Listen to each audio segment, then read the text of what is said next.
बिस्मिल्लाहिर्रहमानिर्रहीम। अस्सलाम वालेकुम प्यारे बच्चों, कैसे हैं आप? यकीनन खैरियत से होंगे और आपने अपना कल का घर का काम भी ज़रूर कर लिया होगा। मैं हूं आपकी मौलमा मिस आयशा नवाज़। हम पढ़े हैं उर्दू जमात चहारम। हमने सबक नंबर 20 का आगाज़ किया था जिसका उन्वान है नसीहत। आज हम इस सबक का दूसरा हिस्सा पढ़ेंगे। आज के आपके हासिलात ताल्लुम होंगे इमला को सेहत के साथ तहरीर कर सकें। सेहत के साथ तहरीर करने का मतलब है कि आप अल्फाज को बिल्कुल सही हिज्जों के साथ लिख सकें। लुगत में अलिफ बाई तरतीब से अल्फाज के मायने तलाश कर सकें। इबारत का मकसद समझते हुए दुरुस्त तलफ़ुज़ के साथ रवानी से पढ़ सकें। तो बच्चों, ये 3 हासिलात ताल्लुम होंगे जिन पर आज आप काम करेंगे। आप जानते हैं कि लुगत ऐसी किताब को कहते हैं जिसमें अल्फाज के मायने अलिफ बाई तरतीब से दिए जाते हैं। इसी तरह इसके बाद आप सीखेंगे कि इबारत का मकसद समझते हुए दुरुस्त तलफ़ुज़ के साथ रवानी से आप इबारत को पढ़ सकें।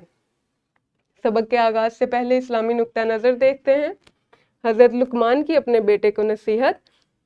हम सूरह लुकमान की आयत के तर्जुमा पढ़ रहे हैं जिसमें हज़रत लुकमान ने अपने बेटे को चंद नसीहतें की हैं और हम उनसे सबक हासिल कर रहे हैं। ए मेरे बेटे, बुराई अगर राई के दाना बराबर हो, फिर वो पत्थर की चट्टान में या आसमानों में या ज़मीन में कहीं हो, अल्लाह उसे ले आएगा। बेशक अल्लाह हर बारीकी का जानने वाला खबरदार है। तो बच्चों, इससे हमने क्या सीखा कि अगर कोई बुराई बहुत मामूली जिसे हम समझें, जिसे हम बहुत छोटा समझें, कोई ऐसा गलत काम, कोई ऐसा बुरा काम जिसे हम बहुत मामूली या बहुत छोटा समझें और उस पर ज़्यादा तवज्जो ना दें और ख़ुद को उससे ना रोकें, तो हज़रत लुकमान अलैहिस्सलाम ने अपने बेटे को बताया कि चाहे वो राई के दाना बराबर, या राई का दाना अगर आपने देखा हो बहुत छोटा होता है, बहुत ज़्यादा छोटा, अगर इतना हो और उसके बाद इतना छोटा होने के बाद अगर वो किसी पत्थर में या किसी चट्टान में छुपा हुआ हो या वसी आसमान में छुपा हुआ हो या इस ज़मीन की वसअतों में छुपा हुआ हो, अल्लाह ताला उसको ढूंढ लाएंगे, अल्लाह ताला उसको ले आएंगे, क्योंकि अल्लाह ताला हर चीज़ से बाखबर है, हर बात से बाखबर है। यहाँ तक कि अगर हम कोई बात सोचते हैं या अगर हम कुछ महसूस करते हैं, हम उसे अपनी ज़ुबान से अदा भी नहीं करते, तब भी अल्लाह ताला हमारी उस सोच से वाकिफ़ होते हैं, हमारे ख़याल से वाकिफ़ होते हैं। तो अगर कुछ भी बुरा काम हमने किया होगा तो क़यामत के दिन वो हमारे सामने ला खड़ा किया जाएगा। इसलिए किसी भी बात को मामूली ना समझें, किसी भी चीज़ को छोटा ना समझें। देखते हैं दोहराई के लिए आपके पास क्या सरगर्मी है। दिए गए मुहावरे अपने जुमलों में इस्तेमाल करें। मुअल्लिमीन तलबा से ज़ुबानी जुमले बनवाएं। यहाँ पर कुछ मुहावरे दिए गए हैं, आपकी मुअल्लिमा या आपके मुअल्लिम इसको बोलेंगे और आप ज़ुबानी जुमले बनाएंगे। पहला मुहावरा है बाग बाग होना, दूसरा मुहावरा है सब्ज़ बाग दिखाना, तीसरा मुहावरा है थाली का बैंगन, चौथा मुहावरा है राह पर लाना, उसके बाद है बगलें झांकना, उसके बाद है दांत खट्टे करना, उसके बाद है पानी की तरह बहाना और आखिरी मुहावरा आपको दिया गया है बेपर की उड़ाना। तो तलबा, आप वीडियो को रोकेंगे, आपकी मुअल्लिमा या आपके मुअल्लिम इन मुहावरों को बारी बारी बोलेंगे और आप इनके ज़ुबानी जुमले बनाएंगे। जी तो बच्चों, आपने ये सरगर्मी कर ली होगी और इन मुहावरों को जुमलों में इस्तेमाल किया होगा। कबल अज़ पढ़ाई में आपके पास 2 सवाल दिए गए हैं। आपको नसीहत सुनना कैसा लगता है? दूसरा सवाल है कोई किसी को नसीहत क्यों करता है? तो आप वीडियो को रोकेंगे और अपनी मुअल्लिमा को या अपने मुअल्लिम को बताएंगे कि अगर कोई आपको नसीहत करता है तो आपको कैसा लगता है, और आप ये भी बताएंगे कि नसीहत क्यों की जाती है। वीडियो को रोकें और सवालात के जवाब दें। जी बच्चों, आपने इन सवालात के जवाब दिए होंगे। आपको नसीहत सुनना कैसा लगता है? यकीनन आपको अच्छा लगता होगा, क्योंकि नसीहत हमारी बेहतरी और भलाई के लिए की जाती है। नसीहत क्यों की जाती है? नसीहत हमारी बेहतरी और भलाई के लिए की जाती है कि अगर कोई अच्छी बात है, कोई अच्छा अमल है तो हमारी शख्सियत का हिस्सा बन जाए, और अगर कोई बुरी बात है, कोई बुरा अमल है तो वो हमसे दूर हो जाए। आज आप नज्म के पहले निस्फ की बुलंद ख़्वानी करेंगे। नज्म में आपको ख़ास अल्फाज जो दिए गए हैं उन्हें पढ़ते हैं। उधार, दूसरा लफ्ज़ है खिस्त, खिस्त, तीसरा लफ्ज़ है इख्तियाज, चौथा लफ्ज़ है पशेमा और आखिरी लफ्ज़ है इकरार। ये नज्म का पहला निस्फ है जिसकी हम आज पढ़ाई करेंगे। करे दुश्मनी कोई तुमसे अगर, जहां तक बने तुम करो दरगुजर। करो तुम न हासिद की बातों पे गौर, जले जो कोई उसको जलने दो और।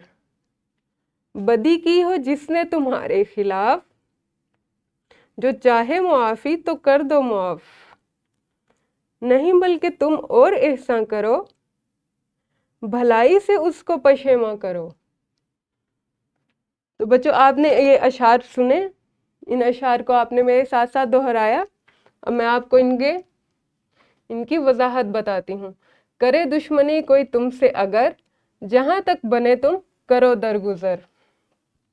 यानी यहाँ पे शायर हमें एक नसीहत कर रहा है कि अगर कोई हमारे साथ बुरा करता है, कोई कुछ भी बुरा अमल करे जो आपको बुरा लगे, कोई बुरी बात हो, कोई आपसे दुश्मनी करे, तो आपने क्या करना है? दरगुजर करना है। जैसा कि हम जानते हैं कि हमारे नबी सल्लल्लाहु अलैहि वसल्लम भी जब उनके साथ कोई कुछ बुरा करता था तो वो क्या करते थे? माफ़ कर देते थे, दरगुजर करते थे।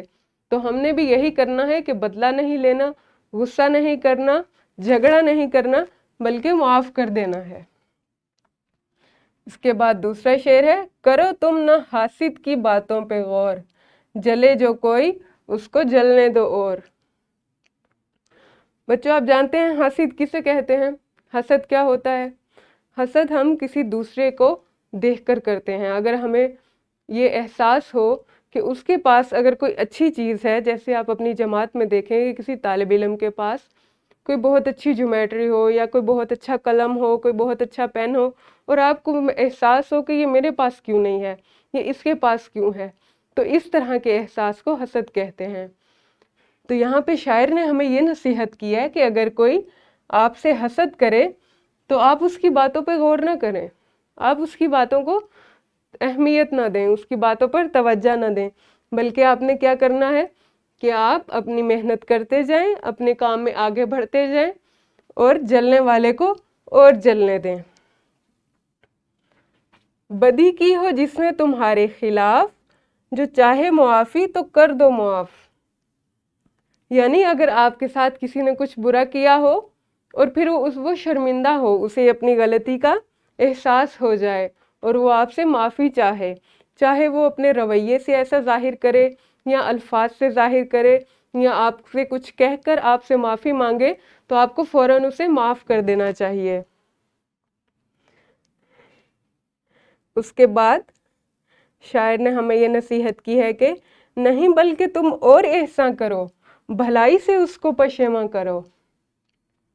यानी अगर कोई आपके साथ बुरा करता है तो आप जवाब में उसके साथ अच्छा करें, आप कुछ ऐसा करें कि वो खुद शर्मिंदा हो कि मैंने इसके साथ गलत किया था लेकिन इसने मेरे साथ कितना अच्छा किया, और इस शर्मिंदगी में वो अपनी बुराई छोड़ देगा। इसके बाद हमारे पास इनफरादी सरगर्मी है। आपने ये करना है कि हार्ट चार्ट की मदद से एक फूल बनाएं जिसमें कम से कम 5 पत्तियां मौजूद हों। नज्म नसीहत में मौजूद नसीहतों में से एक एक नसीहत हर पत्ती पर तहरीर करें। तो बच्चों आपने एक हार्ट चार्ट लेना है और उसको फूल की शक्ल में आपने काट लेना है। उसकी कम से कम 5 पत्तियां बनानी हैं और हर पत्ती पर आपने आज जो नसीहतें पढ़ी हैं वो नसीहतें तहरीर करनी हैं। इस सरगर्मी को आप आज का लेक्चर ख़त्म होने के बाद करेंगे। गिरोही सरगर्मी में आपके पास सरगर्मी है तलबा के 3 गिरोह बनाकर उन्हें बरकी मीडिया की मदद से नसीहत के मौजू पर उर्दू के दीगर शोरा की नज़में तलाश करने को कहें। हर गिरोह एक एक नई नज़म तलाश करके लाए। तो बच्चों आपने 3-3 के गिरोहों में तकसीम हो जाना है और कितार बनाकर अपनी कंप्यूटर लैब में जाना है। वहाँ पर आप ये करेंगे कि हर गिरोह, हर 3 बच्चों का गिरोह जो है किसी दूसरे शायर की नज़म तलाश करेगा जिसका मौजू नसीहत हो। बच्चों इस बात का आपने ख्याल रखना है कि मौजू नसीहत होना चाहिए, उन्वान नसीहत होना लाजमी नहीं है। जैसे आपकी इस नज़म का उन्वान नसीहत है, इस तरह आप नसीहत के उन्वान की नज़म ना तलाश करते रहिए, आपने नसीहत के मौजू पे नज़म तलाश करनी है, उसका उन्वान कुछ और भी हो सकता है। उसके बाद हम मश्क के सवालात देख लेते हैं। मश्क के सवाल नंबर 1 में आपके पास ये जुज़ दिए गए हैं जो कि आपके आज के सबक से मुतल्लिक है। नज़्म के पहले शेर में किस चीज़ की नसीहत की गई है? तो आप बताएंगे कि नज़्म के पहले शेर में किस चीज़ की नसीहत की गई है। इन सवालात के जवाबात आपने ज़ुबानी देने हैं। दूसरा सवाल है, अगर कोई आपके साथ बुरा करे तो बदले में आप क्या करेंगे? तीसरा सवाल है, लफ्ज़ खिस्त का क्या मतलब है? लुगत से तलाश करके बताएं। चौथा सवाल है, नज़्म नसीहत के शायर का नाम बताएं। और 7वां सवाल है, 8-8 आंसू रोना, इस मुहावरे से क्या जुमला बनाएंगे? आपको एक मुहावरा दिया गया है 8-8 आंसू रोना, इसको आपने जुमले में इस्तेमाल करना है। उसके बाद सवाल नंबर 7 है, दर्ज़ अशार की इमला लिखिए। यहाँ पर आपको 2 अशार दिए गए हैं जिन्हें आप इमला के तौर पर अपनी कॉपी पर तहरीर करेंगे। इसके बाद आपके पास सवाल नंबर 2 है जिसमें आपके आज से सबक के मुतालिक जुज़ दिए गए हैं। आप इनको पढ़ेंगे और इनके जवाबात किताब पर ही हल करेंगे। उसके बाद आपके लिए वर्कशीट बनाई गई है जिसमें 2 सवालात हैं, इसको आप घर से हल करके लाएंगे। अशार का मतलब अपने लफ्ज़ों में लिखना है आपने। यहाँ पर आपको 2 अशार दिए गए हैं और इनको आप अपने लफ्ज़ों में लिखेंगे कि इन अशार को पढ़कर आपने क्या सीखा, क्या समझा। तो इन अशार का मफ़हूम, इनका मतलब आपने अपने लफ्ज़ों में लिखना है। इसके साथ आपके लिए और घर का और काम है, दरगुजर और माफ़ कर देने के बारे में हदीस मुबारका तहरीर करें। और ये सवाल नंबर 9 आप घर से करके लाएंगे। इसमें आपको चंद अल्फाज दिए गए हैं जिनके आप लुगत से मायने तलाश करेंगे। आपको लुगत से मायने तलाश करना सिखाया गया है। बच्चों ये हमारा आज का लेक्चर था। अब आप अपनी कंप्यूटर लैब में जाएंगे और अपनी सरगर्मियों पर अमल करेंगे। कल हम इस सबक को अगले हिस्से में पढ़ेंगे। आज हमने इस नज़्म का पहला निस्फ पढ़ा, कल हम दूसरा निस्फ पढ़ेंगे। तब तक अपना ख्याल रखिए। अल्लाह हाफिज़, शुक्रिया।